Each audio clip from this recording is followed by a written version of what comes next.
Hey everyone, welcome back. We're going to be diving into some pretty intense stuff today, the U.S. market and the whole tariff situation going on with Canada. We got some really interesting sources for this one, and looks like it's going to be a wild ride with some big personalities and even bigger reactions. Yeah, for sure. We're going to get into Trump's views on the tariffs and the trade situation with Canada, and then we're going to look at how those policies are playing out in some kind of unexpected ways, from what's happening in Canadian liquor stores to Stephen King's Twitter feed. All right, so let's start with the tariffs themselves. President Trump's been saying he might even raise them more, and that's after they've already caused a lot of problems in the stock market. Yeah, the S&P 500, it's one of the main ways we track how the US stock market is doing. Well, it had its worst day of the whole year after one of Trump's tariff announcements. That just shows how worried investors are about what's going to happen. So why is he pushing for these tariffs?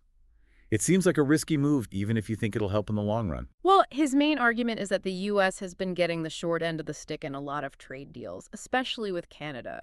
He sees tariffs as a way to even things out, Yeah. bring manufacturing jobs back to the U.S. and get the American economy really going. So it's like a take a hit now to come back stronger kind of thing. Exactly. And he specifically called out Canada, saying that the U.S. doesn't do nearly as much trade with them as Canada does with the U.S., which he thinks is totally unfair. But this isn't just about numbers on a spreadsheet, is it? We've got some really interesting stuff about how this is affecting people in the real world on both sides of the border. Yeah, definitely. We've got sources talking about how Canadian mayors are really pushing back. They want to end this whole trade war. They're pointing out how much the U.S. and Canadian economies rely on each other and how this could end up hurting everyone. And that idea that our economies are tied together comes up over and over again in the sources, right? Yeah. It's not just talk either. There are specific examples of how these tariffs could cause problems no one expected. Yeah, for sure.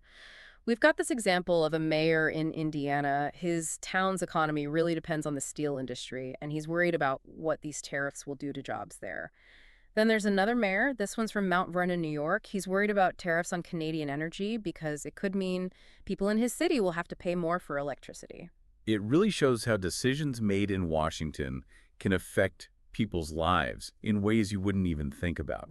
But it's not just politicians who are upset. We're seeing people in general getting pretty worked up, especially in Canada. Oh, yeah, absolutely. Canadians are getting really frustrated. One of our articles even talks about Stephen King. Yeah, Stephen King. He shared a picture on Twitter of anti-U.S. graffiti in Calgary. Wow, so even the horror master is getting involved in the trade war debate. It really shows how much this is affecting people. It does. And then there's this other story about stores in Canada taking American liquor off their shelves. It's symbolic, sure, but it shows how these tensions are making their way into everyday life. You mentioned Stephen King tweeting about it, and I see here that even U.S. late-night talk shows are making jokes about the whole thing, especially the beer situation. It seems like this is striking a nerve with people culturally, too. Yeah, definitely. It gets into people's sense of national pride and worries about their economic security. And then there's the whole complicated relationship between countries, especially when they're neighbors. These tariffs are messing with all that and doing it very publicly. So what's really interesting is that we're seeing strong reactions on both sides. You've got Trump pushing this America First idea, Yeah. but then you've got these Canadian mayors saying we need to work together and talking about the risk for everyone. It feels like we're at a turning point. That's a great point. You've got these two opposite forces wanting your own country to do well versus realizing that we all depend on each other and need to cooperate. It's a classic problem, and right now the stakes are really high. So with all this uncertainty, are people worried that this could push us into a recession? I mean, we've already seen the stock market reacting pretty badly. Oh, yeah, for sure. A lot of economists and investors are worried about a recession, and they're pointing to all this uncertainty around trade as a big reason why. They say these tariffs could mess up supply chains, make prices go up for consumers, and slow down the economy. But Trump doesn't seem to agree. One of the articles says he thinks the U.S. is just going through a period of transition and that in the end, things will be great. He sounds pretty confident about his plan. Yeah, he does. He thinks the U.S. economy is strong enough to handle any short-term problems, and that these tariffs are what we have to do to make sure American businesses and workers have a better future. It's a big gamble, and we'll have to wait and see if it pays off. So we've got a lot of strong opinions and a lot of uncertainty right now. I think this is a good place to stop for now and really look at what's happening on the ground. How are people's lives actually being changed by these tariffs? We'll get into that later. It's crazy how something like tariffs, which sound kind of boring, like something you'd learn about in economics class, can have such a big impact on people's everyday lives. Yeah, it really does. Makes you think about how everything's connected. And we talk a lot about the economic side of things, but what really gets to me is the human side of it. I mean, think about the workers who might lose their jobs, the families having to pay more for everything, the whole towns that don't know what's going to happen next. Exactly. All the numbers and the politicians arguing, sometimes it's easy to forget about the real people who are caught in the middle of all this. We need to remember their stories. You're right. And those stories aren't just in the U.S. either. We're seeing people worried and frustrated in both the U.S. and Canada. Yeah, for sure. It shows how these trade fights can create problems between countries that last for a long time, especially when it's countries that are close to each other, like the US and Canada. It makes you wonder what'll happen to the relationship between the two countries in the long run. Could this mean we'll see more of these protect our own kind of policies in the future? It could happen. If countries start shutting themselves off from the rest of the world, it could hurt global trade and stop new ideas from spreading. What's interesting is that it's not just about stuff being bought and sold, it's also about ideas and people working together and the good things that happen when countries are open to trading with each other. So it's not just about the price of wood or steel. There's more to it than that. Right. What we do now could have a ripple effect and lead to things we don't even expect. We have to ask ourselves, what kind of world are we trying to build? One where everyone's separated or one where we build connections? Those are some big questions. Yeah. But with all this tension and not knowing what's going to happen, is there any hope for things to get better? I mean, is there a way to fix this? Well, there's always hope, right? Countries can still talk to each other and try to work things out. Leaders could decide to step back, start talking again, and find solutions that work for everyone. So there's a chance for people to calm down and think things through. Exactly. And there are already signs of that happening. Remember those mayors we talked about earlier?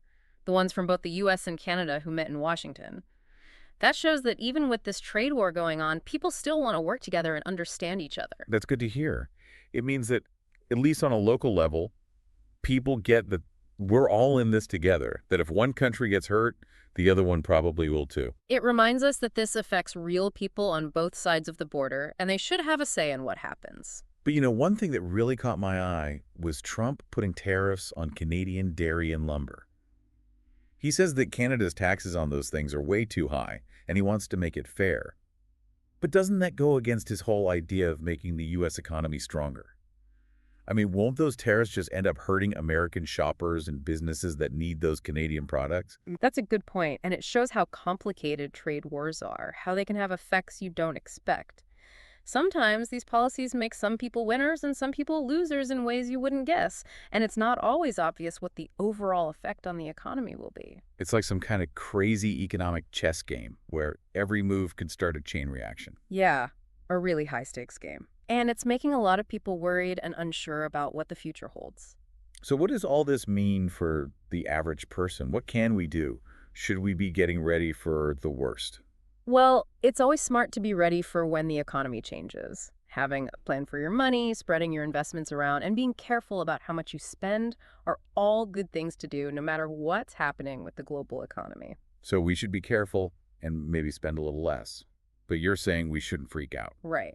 It's important to stay informed, but you don't want to make decisions out of fear or because you're worried about rumors. This is where you need to think critically and not believe everything you hear. So don't just believe everything you see on the news. Question where the information's coming from. Try to see things from different sides and figure out what's real and what's just someone's opinion. Exactly. There's so much information out there these days, it's more important than ever to be careful about what you believe. That's a good reminder for everyone.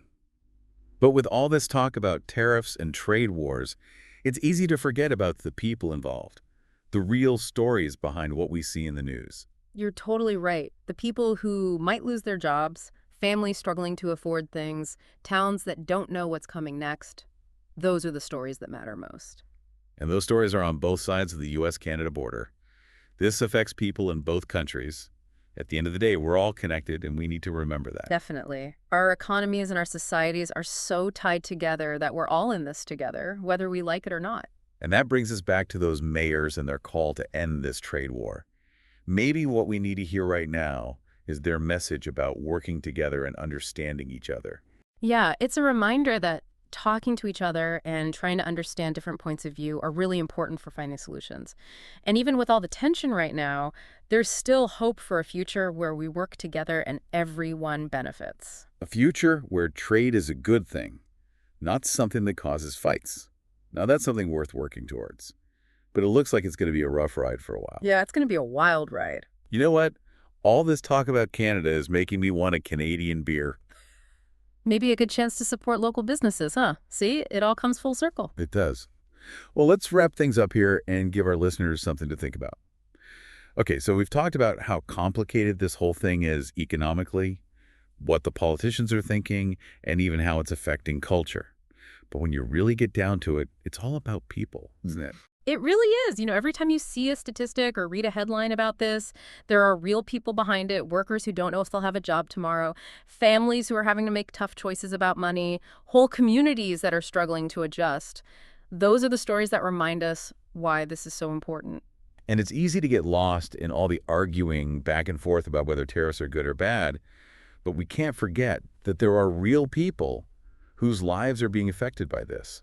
It's interesting how these trade disputes can really show us the weak points in our systems, both in terms of economics and how our society works. We see just how connected we are, how decisions made in one place can have consequences for people somewhere else entirely. Yeah, it's like we're all part of this big web, and if you pull on one thread, it can cause all sorts of unexpected things to happen. And yet, even with all this tension and not knowing what's going to happen, there are some glimmers of hope. Remember those mayors we talked about, the ones from both the US and Canada who got together? They show us that there's another way to approach this through talking, working together, and realizing that we have some of the same goals. Yeah, it gives you a little bit of hope that maybe, just maybe, we can figure this out. Not by going off on our own, but by talking to each other, listening to each other's point of view, and finding solutions that are good for everybody. It comes down to the choices we make. We can focus on what divides us, the us versus them kind of thinking, or we can look for what we have in common, where we can work together and try to build a future where trade is a good thing that benefits everyone, not something that causes fights. So what about you listening right now? What are your thoughts after hearing all this? What questions are you left with? Because at the end of the day, this isn't just about tariffs and trade deals. It's about what kind of world we want to live in, what kind of future we're building. And that's a future we all have a role in shaping. So keep asking questions, keep trying to understand, and keep having those important conversations about how we handle this complicated, interconnected world we all share. That's a great way to put it. Thanks for joining us for this deep dive. And remember, even when things are tough, there's always something to learn, something to discover, and something to talk about. We'll see you next time.